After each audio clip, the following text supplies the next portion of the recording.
many Americans here. Hard to believe. Not many from the West. Buses from our socialist brother countries. I'll spread the word around. Yes. She tapped her fingers on the desk, then said thoughtfully, You may travel anywhere. Excuse me? An American is telling me this. Everyone is getting passports. $30. 2, 3, 4 weeks. Could take longer. Can't go to Vietnam, North Korea, Cuba, a few other places. She nodded absently. After a few moments, she inquired, You are interested in socialism? Fisher replied, I am interested in Russia. I am interested in your country. Come on over. Yes, someday. She looked down at a printed form and read, You have the required first aid kit and toolkit in your automobile? Sure do. Same ones I had in Minsk. Good. She continued, You must stay on the designated highways. There are no authorized overnight stops between here and Moscow. Night driving in the countryside is forbidden for foreign tourists. You must be within the city of Moscow by nightfall. I know. When you reach Moscow, you must report directly to the in-tourist representative at the Hotel Rossier, where you are staying. Before you do this, you may stop only for petrol and to ask directions of the militia. And to use the toilet.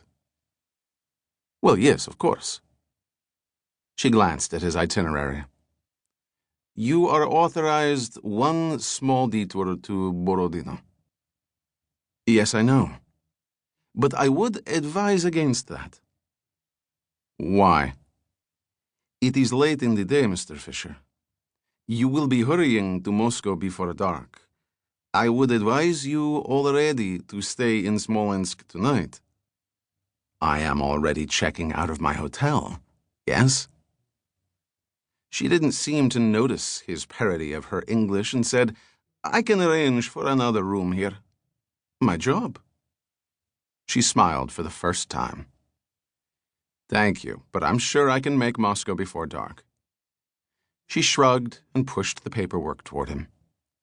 Spasibo. Fisher stuffed it in his shoulder satchel. Do svidaniya, Greg Fisher said with a wave. Drive safely, she replied, adding, Be cautious, Mr. Fisher. Fisher walked out into the cool air of Smolensk, considering that last cryptic remark. He took a deep breath and approached a crowd of people surrounding his car. He sidled through the throng. Excuse me, folks. He unlocked the door of his metallic blue Pontiac Trans Am, smiled, gave a V sign, slipped inside the car, and closed the door. He started the engine and drove slowly through the parting crowd. Do svidaniya, Smolenskers. He proceeded slowly through the center of Smolensk, referring to the map on the seat beside him. Within 10 minutes, he was back on the Minsk-Moscow highway, heading east toward the Soviet capital. He saw farm vehicles, trucks, and buses, but not a single automobile. It was a windy day with gray clouds scudding past a weak sun. Fisher saw that the farther east he drove, the more advanced the autumn became. In contrast to the bustling agricultural activity he'd seen in East Germany and Poland at the same latitudes, the wheat here had been harvested on both sides of the highway, and the occasional fruit orchards were bare. Greg Fisher thought about things as the landscape rolled by. The restrictions and procedures were not only annoying, he concluded, but a little scary. Yet he'd been treated well by the Soviet citizens he'd met. He'd written home on a postcard to his parents, ironically, this is one of the last places where they still like Americans. And he rather liked them, and liked how his car literally stopped traffic and turned heads wherever he went. The Trans Am had Connecticut plates, had cast aluminum wheels, a rear deck spoiler, and custom pinstriping. The quintessential American muscle car, and he thought that nothing like